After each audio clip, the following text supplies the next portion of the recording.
San Martin de Porres at ang kaloob ng Bill Ocasio, isang buhay ng mga himala.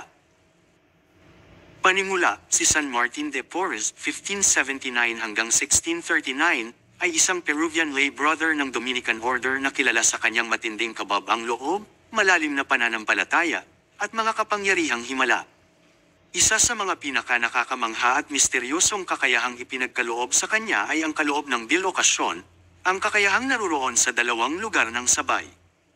Ang kanyang buhay, puno ng mga himala at gawa ng pagkakawang-gawa, ay ginawa siyang mahalagang figure sa simbahang Katolika, lalo na sa Latin America. 1. Maagang buhay at debosyong espiritual. Ipinanganak si Martin de Porres sa Lima, Peru, sa isang Espanyol na maharlika at isang inang pinalaya mula sa pagkaalipin. Bilang isang mestizo, nakaranas siya ng diskriminasyon mula sa lipunan, ngunit nanatiling tapat sa kanyang pananampalataya at tawag na maglingkod sa Diyos. Mula sa murang edad, naakit si Martin sa buhay relihiyoso at niyakap ang kababang loob at ang kagustuhang maglingkod sa mga may sakit, mahihirap, at inaapi. Naging lay brother siya sa kumbento ng mga Dominikano sa Lima, kung saan nagtrabaho siya bilang barbero o barbers, manggagamot, at tagabigay ng limos. Ang kanyang debosyon ay hindi lamang limitado sa mga formal na gawang relihiyoso kundi umaabot sa pang-araw-araw na mga gawa ng habag, palaging handang tumugon sa pangangailangan ng iba. Ang kanyang malalim na kaugnayan sa Diyos ay lumitaw sa mga himalang nakapalibot sa kanya. 2. Ang kaloob ng Bill Ocasio.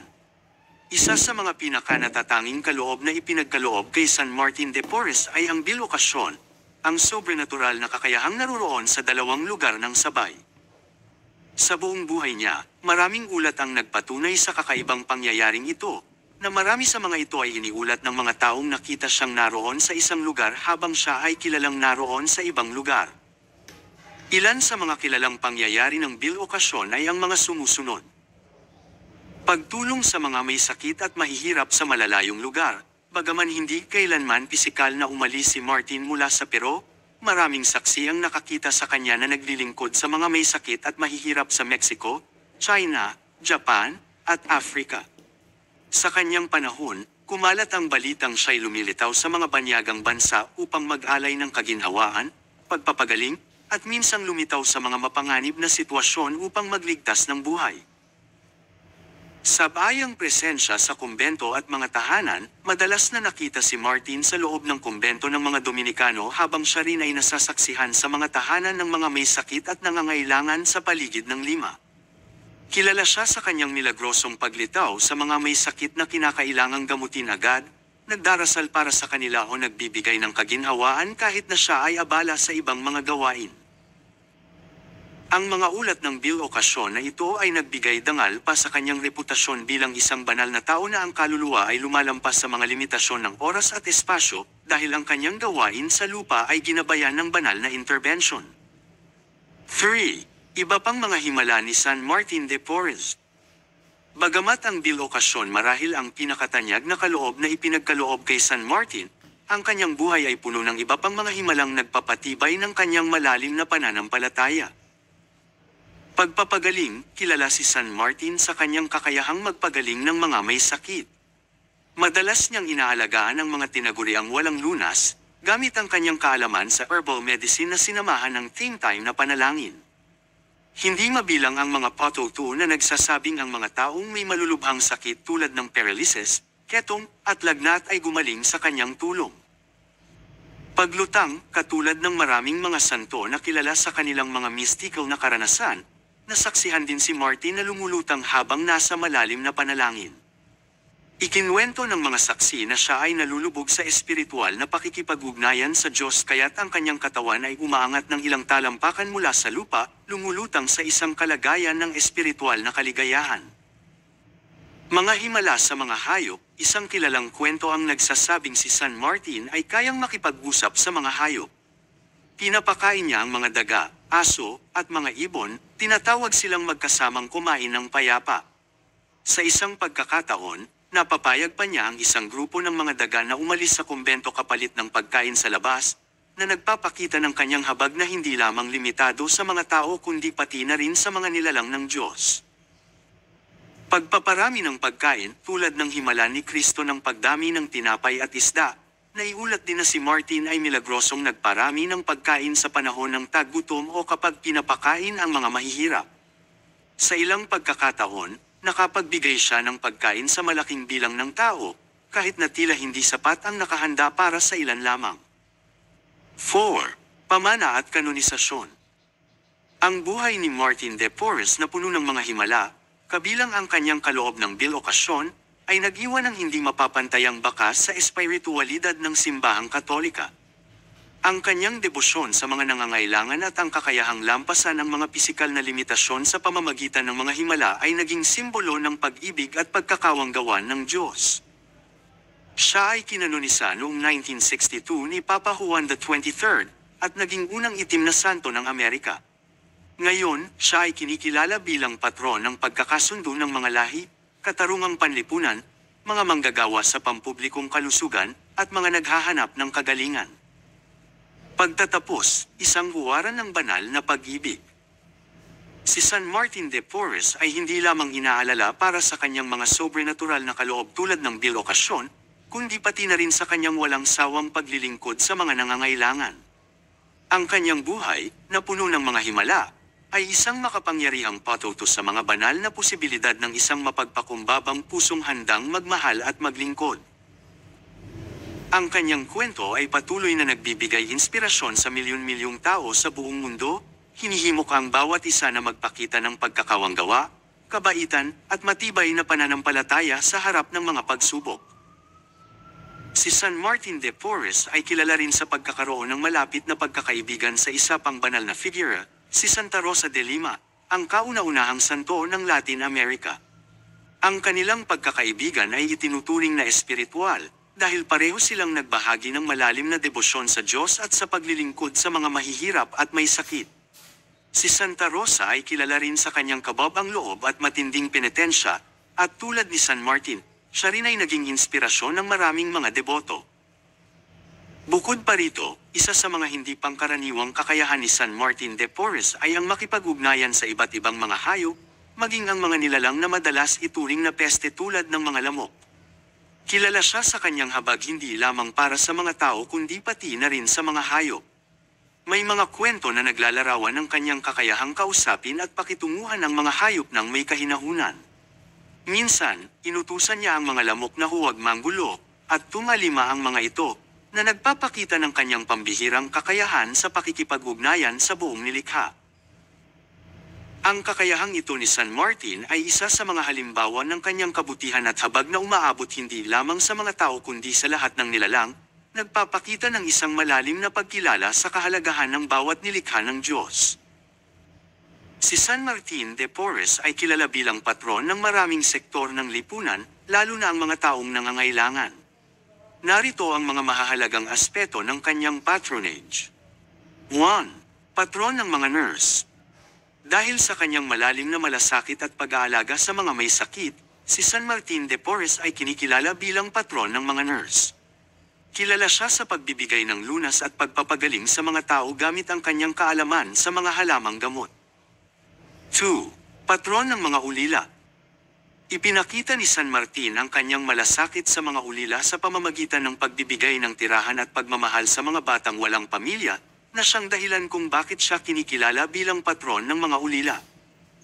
3. Patron ng mga inaapi. Dahil sa kanyang karanasan sa diskriminasyon bilang isang anak ng alipin at ng isang Espanyol, si San Martin ay naging isang tagapagtanggol ng mga inaapi.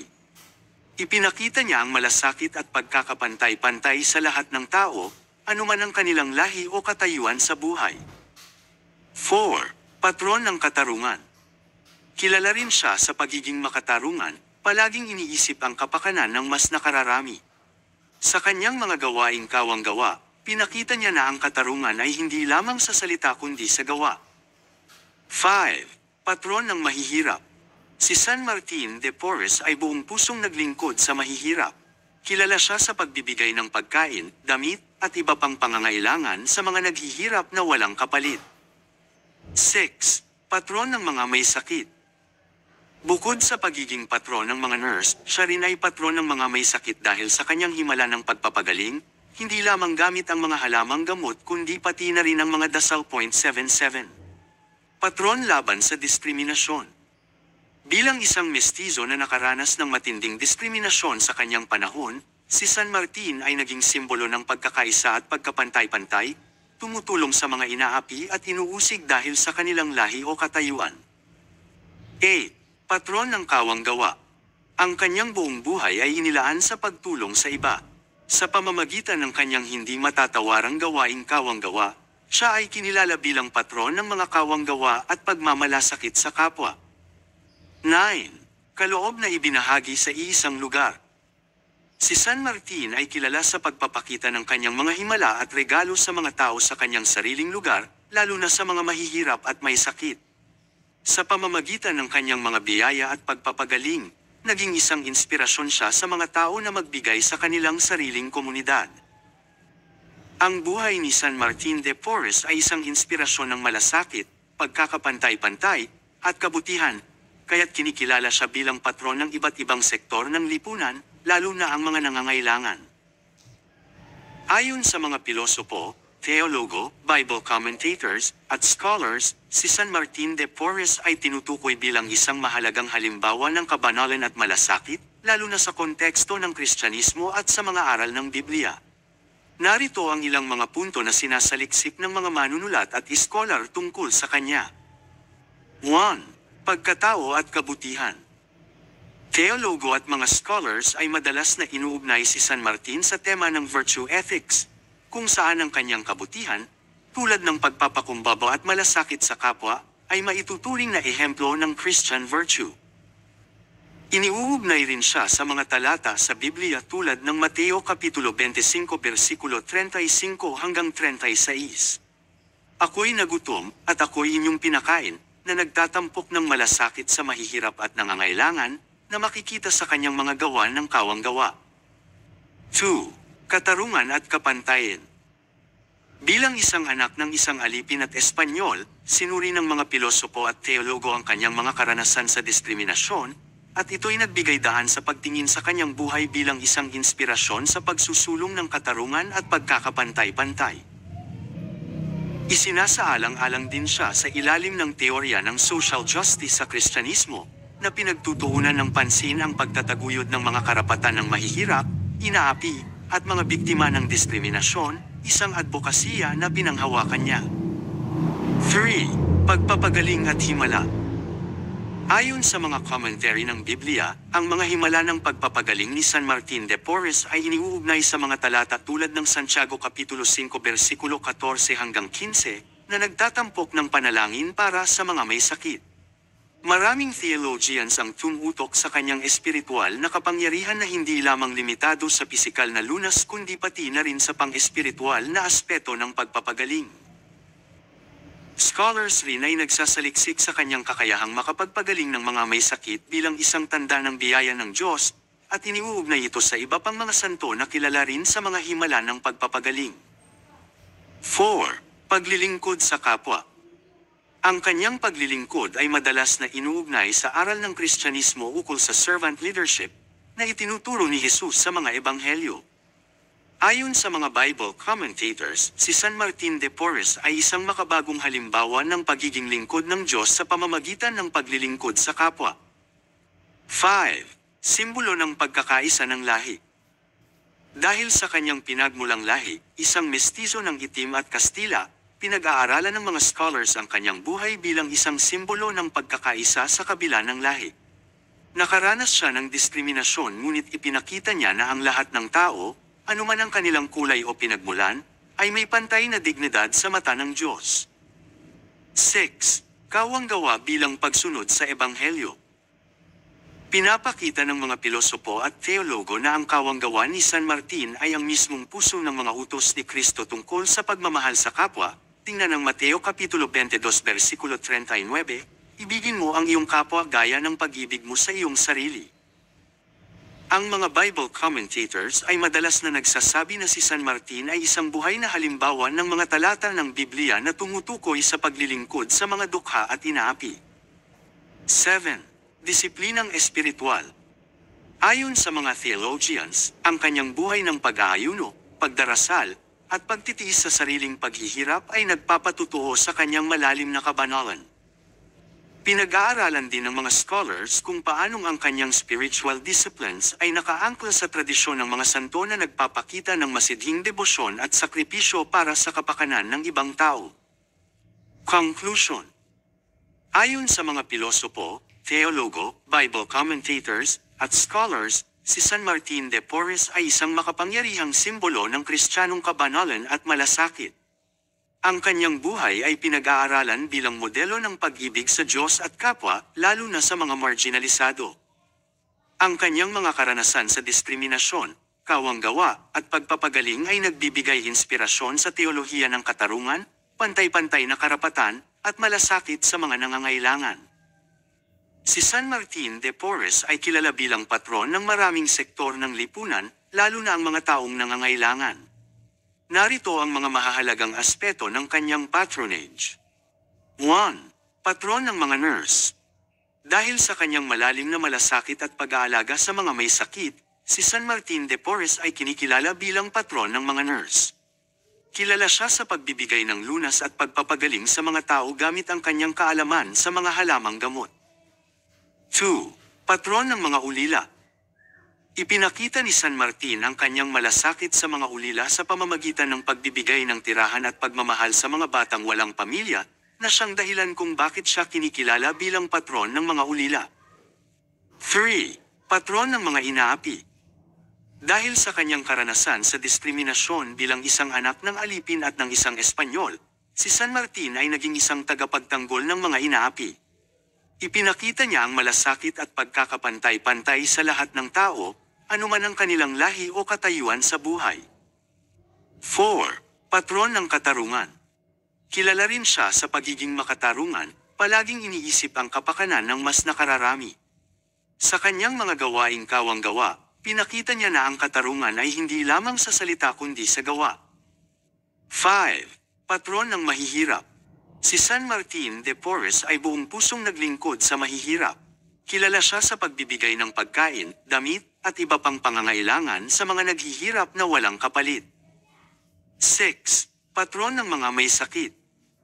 Bukod sa pagiging patron ng mga nurse, siya rin ay patron ng mga may sakit dahil sa kanyang himala ng pagpapagaling, hindi lamang gamit ang mga halamang gamot kundi pati na rin ang mga dasal. 7. Patron laban sa diskriminasyon. Bilang isang mestizo na nakaranas ng matinding diskriminasyon sa kanyang panahon, si San Martin ay naging simbolo ng pagkakaisa at pagkapantay-pantay, tumutulong sa mga inaapi at inuusig dahil sa kanilang lahi o katayuan. 8. Patron ng kawanggawa. Ang kanyang buong buhay ay inilaan sa pagtulong sa iba. Sa pamamagitan ng kanyang hindi matatawarang gawaing kawanggawa, siya ay kinilala bilang patron ng mga kawanggawa at pagmamalasakit sa kapwa. 9. Kaloob na ibinahagi sa iisang lugar. Si San Martin ay kilala sa pagpapakita ng kanyang mga himala at regalo sa mga tao sa kanyang sariling lugar, lalo na sa mga mahihirap at may sakit. Sa pamamagitan ng kanyang mga biyaya at pagpapagaling, naging isang inspirasyon siya sa mga tao na magbigay sa kanilang sariling komunidad. Ang buhay ni San Martin de Porres ay isang inspirasyon ng malasakit, pagkakapantay-pantay, at kabutihan, kaya't kinikilala siya bilang patron ng iba't ibang sektor ng lipunan, lalo na ang mga nangangailangan. Si San Martin de Porres, isang kilalang santo mula sa Peru, ay tanyag hindi lamang dahil sa kanyang mga himala at kabutihan, kundi pati na rin sa kanyang kamatayan at funeral na nagdulot ng malaking epekto sa lipunan, lalo na sa mga may kapangyarihan sa pamahalaan. Nang pumanaw si San Martin noong 3 ng Nobyembre taong 1639, ang kanyang kamatayan ay ikinalungkot ng maraming tao mula sa iba't ibang antas ng lipunan. Kilala siya sa kanyang pagiging mapagpakumbaba at matulungin, lalo na sa mga mahihirap, mga alipin, at mga may sakit. Dahil dito, malaki ang respeto sa kanya ng mga tao, kabilang na ang mga makapangyarihan at may mataas na posisyon sa pamahalaan at simbahan. Ang kanyang funeral ay naging malaking kaganapan sa Peru. Dumagsa ang mga tao upang magbigay pugay, kabilang na ang mga opisyal ng pamahalaan. Ang kanyang reputasyon bilang isang santo na naglingkod ng walang pag-aalinlangan sa kabila ng kanyang mababang katayuan bilang isang anak ng alipin, ay nagdulot ng inspirasyon sa marami. Ang paggalang ng mga nasa kapangyarihan sa kanyang funeral ay patunay ng kanyang impluwensya sa lipunan. Sa kabila ng kanyang simpleng buhay, ang mga alaala ni San Martin ay nananatiling buhay at kinikilala ng mga tao, mula sa pinakamababang uri hanggang sa mga pinakamataas na opisyal ng pamahalaan. Prayers. Prayer of petition and thanksgiving to San Martin de Porres. Beloved San Martin de Porres, humble servant of God. With hearts full of gratitude, we come before you, seeking your intercession and guidance in our lives. You, who serve the poor, the sick, and the suffering with love. Teach us to walk in your footsteps, embracing the call to charity and humility. We pray for all those who support the works of our community. For the altruistic and philanthropic hermanas and hermanos, who dedicate themselves to serving others through their generosity. May their kindness be rewarded with abundant blessings. And may they find joy in the lives they touch through their selfless acts.